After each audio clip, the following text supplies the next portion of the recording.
Je vais vous dire simplement pourquoi, parce que quand je suis à la Puna, Osho m'a reconnu comme un guérisseur et comme un être authentique. Voilà. Donc pour moi, j'ai eu du... Le guérisseur, j'avais compris qu'il me reconnaissait comme guérisseur, c'était être reconnu par Osho comme un guérisseur qui était plutôt je dirais, dans le spirituel et pas trop dans l'ésotérisme, dans le truc comme ça. Donc il me reconnaissait comme un guérisseur, il m'a même offert le département guérison de l'ashram, que je n'ai pas pris parce que je ne sais pas pourquoi.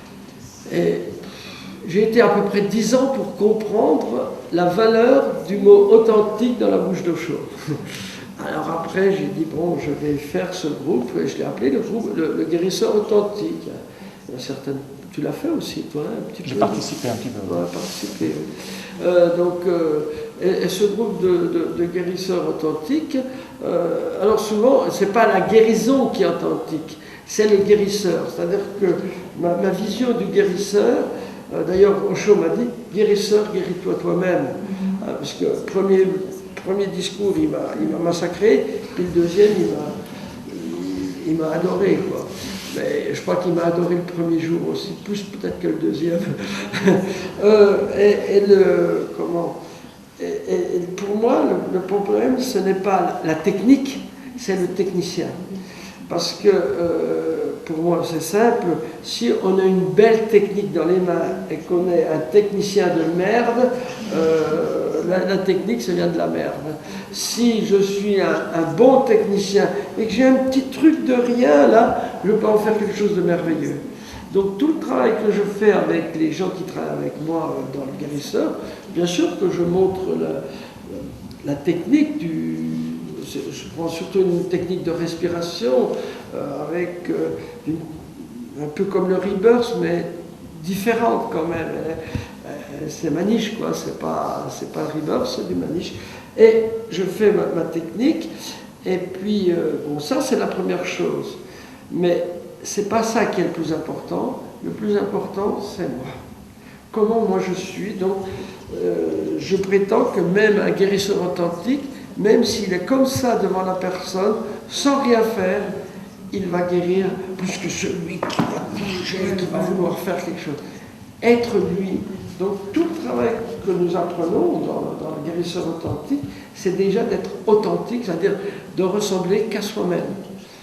De ne pas essayer d'imiter, même pas Manish, même pas Osho, surtout pas, parce qu'après on perd son authenticité, mais d'offrir ce que l'on est. Si on est 0.5, ben c'est 0.5. Si c'est 0.1000, ben c'est 0.1000. Si c'est 0.0, ben c'est 0.0. Et on offre ce que l'on est. On ne peut pas offrir ce qu'on n'est pas, c'est pas possible. Donc offrir ce que l'on est, et le 0.0 est des fois plus important pour certains que le 0.1000 pour d'autres, etc., etc. Donc, voilà, ce que le guérisseur authentique, c'est surtout ça, c'est surtout apprendre à être authentique soi-même.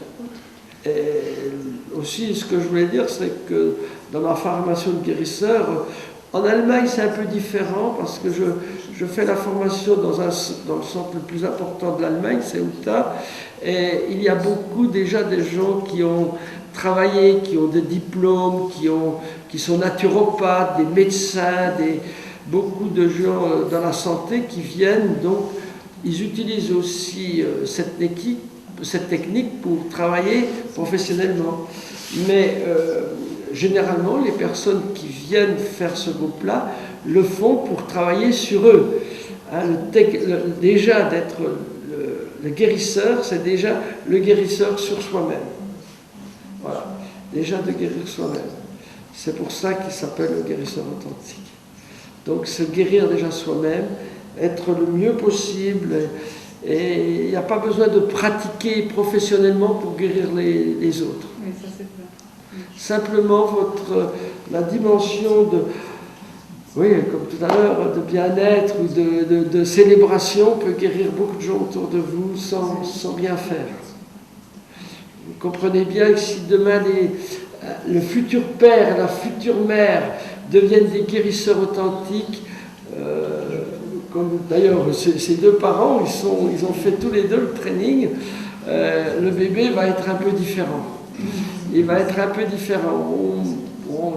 Ils ont peut-être eu un bébé exceptionnel qui ne pleure jamais, qui rit toujours, qui est disponible, peut-être, mais je sais que l'énergie des parents avant ce qu'ils ont fait avec, s'ils sont là, c'est pas pour rien, hein, elle a 4 mois, la petite fille, il l'amène ici parce que, bon, c'est ici, elle a été créée grâce à nous, en fin de compte. Elle fait partie de la famille. Et ça, c'est important. Voilà, les guérisseurs authentiques devraient être déjà le père et la mère avant d'être des guérisseurs professionnels. Tu comprends? C'est là, toute la base est là.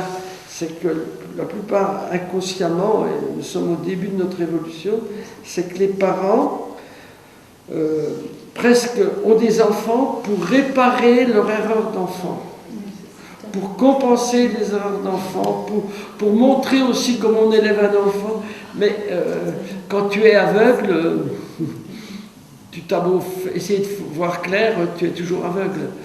Et des parents qui ont des souffrances, qui ont des blessures, qui ont mal, qui ont de la colère cachée, des émotions réprimées, même s'ils ont un enfant, un jour l'enfant il les prend dans la figure. C'est incontestable. Et après on recommence, parce que plus tard ce bébé sera grand, il aura des enfants, et recommenceront la même chose. J'ai un rêve. C'est qu'un jour on donne un permis d'être père, un permis d'être mère, une autorisation, d'être des parents professionnels, tu vois. Ah, t'as ton diplôme de père, diplôme de mère. C'est une folie, mais c'est juste. Parce que les enfants ne deviennent que des compensateurs, au lieu que l'enfant devienne devenir des complémentarités. Voilà.